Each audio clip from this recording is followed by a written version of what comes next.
A strange dream that changed my night. I woke up at 3:47 a.m. on that cold January morning, my heart pounding so hard I could hear it in the darkness. The dream had been so vivid, so achingly real, that I reached instinctively for Harold's pillow beside me, the one I still fluff every morning even though he's been gone for 3 years. Outside my window in Cedar Falls, Iowa, fresh snow was falling softly, covering everything in that pristine white silence that used to bring me peace. I'm Martha Holloway, 73 years old, and I've lived in this 3-bedroom ranch house since 1983. That's 42 winters of watching snow fall on the same street, the same oak tree in the front yard, the same mailbox Harold painted bright red because I said it looked cheerful. The dream itself was strange and simple. I was standing in my kitchen making apple cinnamon rolls for Christmas morning, just like I've done every year since my kids were little. The sweet smell of cinnamon and butter filled the air, the rolls were golden and perfect, and I could hear Christmas music playing softly from the radio.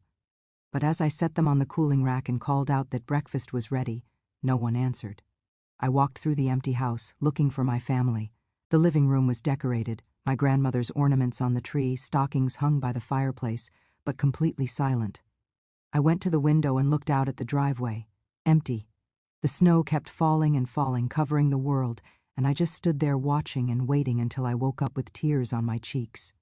I sat up in bed, pulled Harold's old navy cardigan around my shoulders, it still smells faintly of his Old Spice cologne, and looked out at the real January night.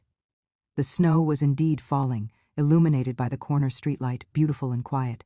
But inside, I felt something I'd been trying to ignore for months. Loneliness. Not the kind that comes from being alone, but the kind that comes from being surrounded by people who no longer really see you. I made chamomile tea and sat at my kitchen table, the same oak table where I'd fed babies, helped with homework, and held my dying husband's hand during his last Christmas. That's when I noticed the photograph on the refrigerator, held by a sunflower magnet. Our family Christmas picture from 3 weeks ago. Everyone was smiling, my daughter Amy with her husband Tom and their 2 kids, Emma, 14, and Jack, 8. My son David had driven in from Chicago. We were all together. But looking at it now, really looking, I noticed something. I was positioned slightly to the side, almost like an afterthought, and I remembered. They'd taken the picture first without me. Amy had called me in from the kitchen where I'd been cleaning. "Mom, come on, we need you in the photo too." Like I was an addition, not the foundation. When had it happened? When had I become invisible in my own story? The memories flooded back. Thanksgiving just 2 months ago. I'd spent 3 days preparing everything. Turkey brine, homemade pies, my mother's stuffing recipe, setting the table with my grandmother's china. Amy arrived an hour late because Emma had volleyball. "Sorry, Mom, you know how it is." David didn't come at all, work emergency. He FaceTimed during dinner, the phone propped against the gravy boat while I smiled and said I understood. 12 empty chairs around my table set for 14. Christmas was better, everyone came, but I'd spent the entire day in the kitchen while they watched football. I carried in dish after dish. They thanked me, filled their plates, and returned to the game. After dinner, I started cleaning up alone. Amy poked her head in, already wearing her coat, keys in hand. "Do you need help, Mom?" I'd waved her off. "No, honey, I've got it. You go on." I always had it. I'd been having it for 50 years.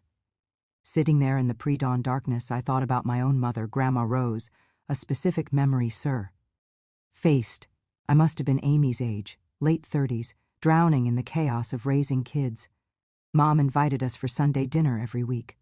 One particular Sunday, I'd rushed us in and out, barely staying an hour because David had a birthday party and Amy had homework. Mom packed up leftovers, stood at the door waving as we drove away. I'd called her the next day. "Mom, about Sunday dinner, maybe we could skip next week? Things are just so hectic." A pause. Then, "Of course, sweetheart, whatever works for you." We skipped more and more Sundays. Mom never complained. Just, "Of course, sweetheart, whatever works for you." She died of a stroke at 75, just 2 years older than I am now. Had she felt invisible too? Had she lain awake wondering when she'd become optional in the lives she'd devoted herself to building? The tears came then, not self-pity but grief. For my mother, for myself, for the silent betrayal of love becoming routine and routine becoming taken for granted. My phone buzzed on the table. A text from Amy. "Hey Mom, can you watch Jack today? Teacher's in service. I'll drop him off at 8." It was 6:15 a.m. In less than 2 hours I'd have my grandson here. My first instinct was to type, "Of course, sweetheart, whatever works for you."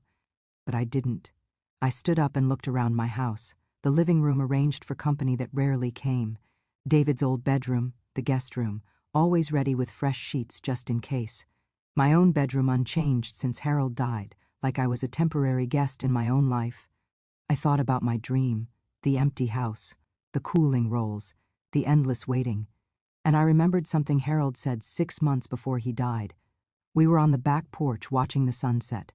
Out of nowhere, he'd said, "Martha, when I'm gone, I want you to live, really live, not just keep house for ghosts and maybes." I'd shushed him, but he'd squeezed my hand. Promise me you won't disappear." I picked up my phone and called Amy. She answered on the third ring, sounding rushed.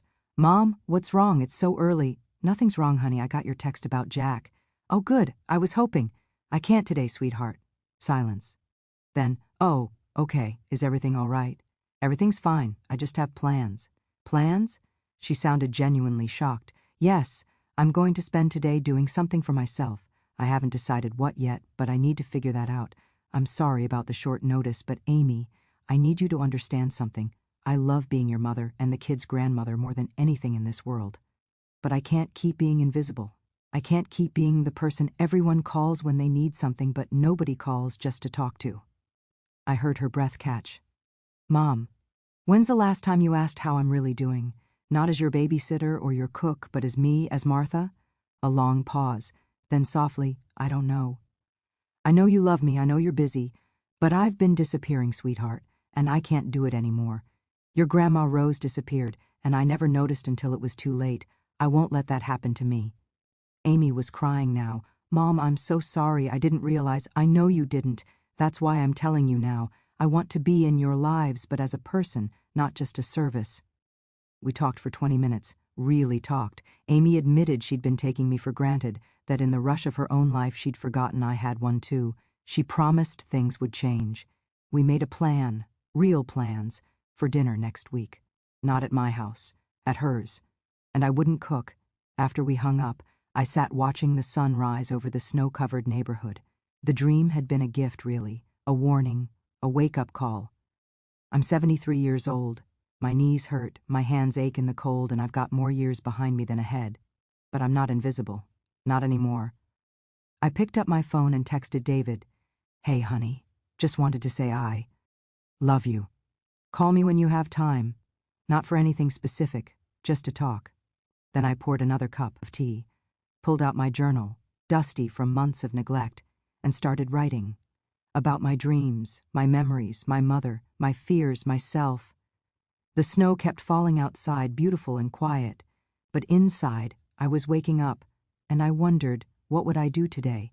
What does Martha want? It had been so long since I'd asked that question, I almost didn't know the answer, but I had all day to figure it out. For the first time in years, that felt like enough. If you enjoyed this grandma story, please like, subscribe, and stay with our family.